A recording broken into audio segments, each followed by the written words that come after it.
We thank the Lord for gathering us all in this beautiful Sunday morning to celebrate this Eucharist together. And on behalf of Monsignor Rolly and Father Viel, we welcome all the pilgrims, all the devotees of our Blessed Mother. We welcome all of you to the Manila Cathedral, our Mother Church. Personally, I would like to thank my brother priest, Monsignor Rolly and Father Viel, for inviting me to celebrate this Eucharist with you. My dear sisters and brothers in Christ, in our gospel reading for this Sunday, Jesus takes his disciples to Caesarea Philippi and poses a crucial question to them.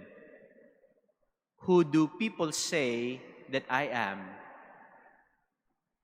The disciples share various opinions, but Jesus presses them asking, who do you say that I am? Sino ba ako para sa inyo? And Simon Peter, inspired by the Holy Spirit, boldly responds, "You are the Christ, the Son of the living God." And Jesus blesses Peter's faith and reveals that this understanding comes from God. And so he renamed Simon as Peter, which means rock. Rock. Rock as in a boulder, strong, massive, and almost immovable. Simon's name was changed to Peter. Peter signifying a huge, hard rock, stable, symbolizing the foundation of the church. Yung po kasing pangalang Pedro, sa wikang Latin, Petrus, ibig sabihin ay bato. Matigas, matatag, hindi natitinag. Pero, bakit nga ba tinawag ni Jesus si Simon na Pedro? Hindi naman siya ang pinakamagaling at pinakamahusay sa mga alagad. Hindi ba't lagi nga siyang nagkakamali, masyadong impulsive, mainitin ng ulo, pabago-bago ang isip? If you look at the person of Peter, we can say that he was not truly a rock. He was not strong. When he walked on water, he doubted.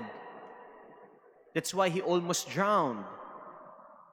He also said that he would not leave the Lord, but later on, he denied him 3 times.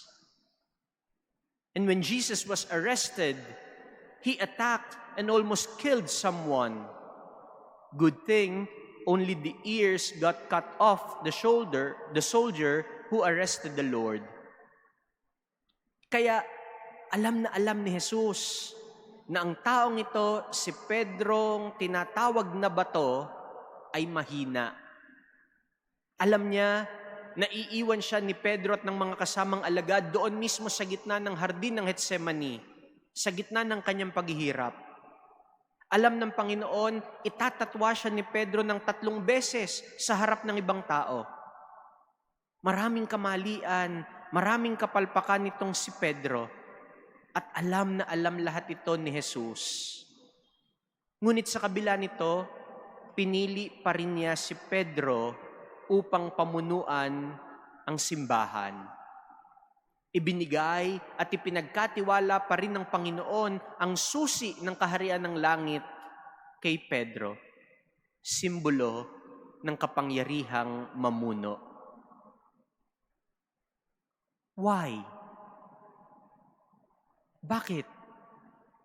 Anong nakita ni Jesus kay Pedro? Ang sagot, kahinaan. His weakness. Kahinaan ang nagbigay daan upang manaig sa kanya yung kalakasan ng Diyos. Kahinaan yung siyang naging dahilan upang punuin siya ng mga biyaya at grasya ng Diyos. That is why Saint Paul, the Apostle, in one of his writings, he wrote something beautiful about this weakness. Ano yung sabi ni Saint Paul? Sabi niya, I willingly boast of my weakness, because in my weakness, God is strong. Kung saan ako mahina, doon naman ako malakas, dahil sa Diyos na aking tagapagligtas. Kaya babalikan natin yung tanong, bakit si Pedro ang pinili ni Jesus? Bakit sa kanya ipinagkatiwala ang susi ng kaharian ng langit? Dahil sa kanyang kahinaan. Kung gayon pala na mahina si Pedro, saan siya kumukuha ngayon ng lakas? Where does Peter get his strength?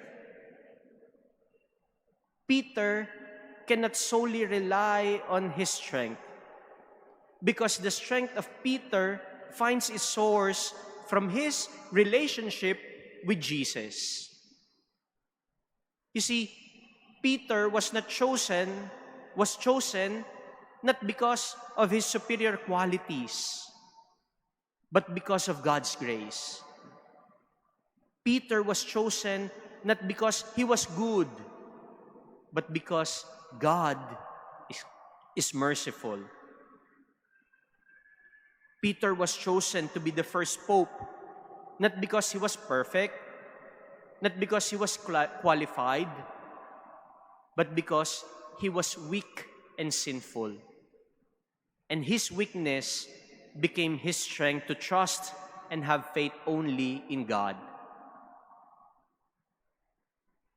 My dear sisters and brothers, isn't it comforting to know that we have a God who loves and trusts us in our weakness?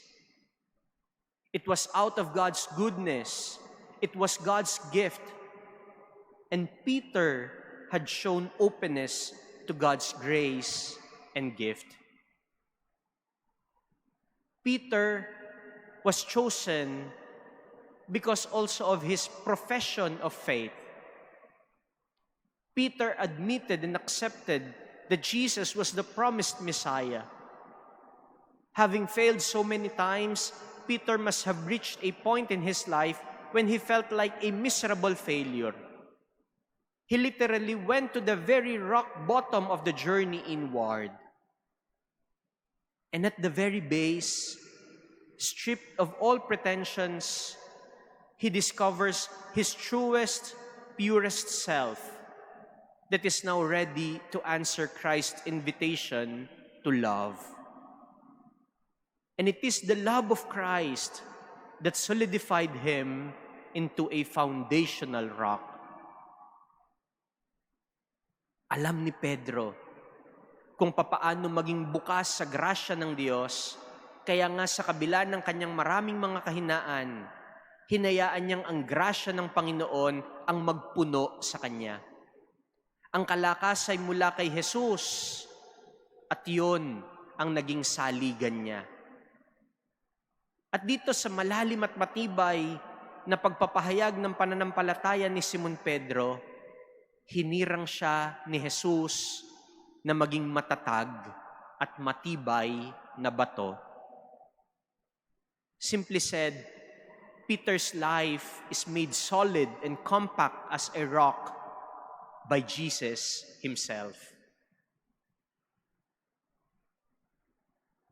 My dear sisters and brothers, to be Petrine, to be strong as a rock, is to believe not just in Simon Peter's confession of faith, in Jesus as Christ, but also in Christ's confession of faith in Simon as Peter, and in effect also on us and on our wretched humanity which the Son of God had embraced. Kaya kapag tinawag at tiningnan tayo ni Jesus, para bang sinasabi rin niya sa atin, nagtitiwala siya sa atin. At sa tulong ng grasya niya, tayo'y nagkakaroon ng kakayahan na ayusin yung wasak nating pagkatao. Ayusin yung sira-sira natin at wasak na kilos, salita at pag-iisip. Ito yung karanasan ni Simon Pedro at ng mga kasamang alagad.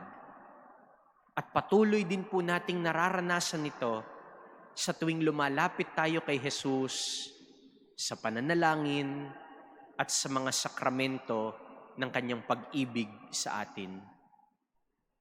Ang karanasan ni Pedrong mahina ay paalaala sa ating lahat ngayon ng kakaibang pag-ibig na nagmumula tanging sa Diyos. Pag-ibig na nagpapalakas, pag-ibig na nakapagpapabago. But you see, my dear brothers and sisters, what Jesus wants is not just our profession of faith and trust in Him. Jesus, more importantly, wants our personal, intimate encounter with Him. Jesus demands from us our up-close and personal experience with Him. Pope Francis, in one of his homilies, said, "We cannot rely on our strength, but only on Jesus and His mercy." And this is therefore our challenge, that in order for us to remain strong and steadfast in our faith, in order for us to survive the daily challenges and heavy crosses in life, we must draw strength from Jesus. Only in Jesus. Always Jesus.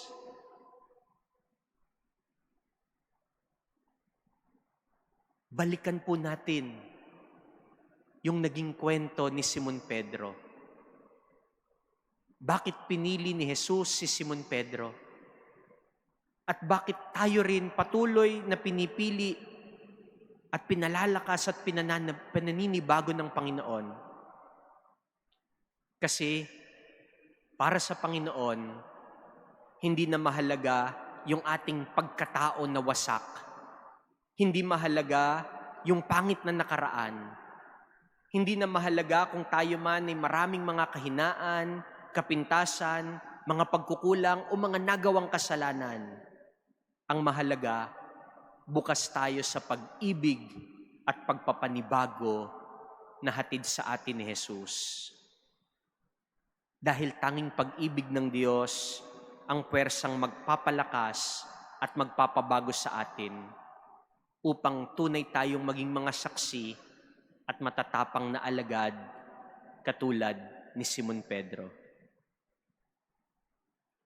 Let us thank the Lord for Peter. Let us thank the Lord for our stability. Let us thank the Lord for changes. Let us thank Him for our missionary zeal.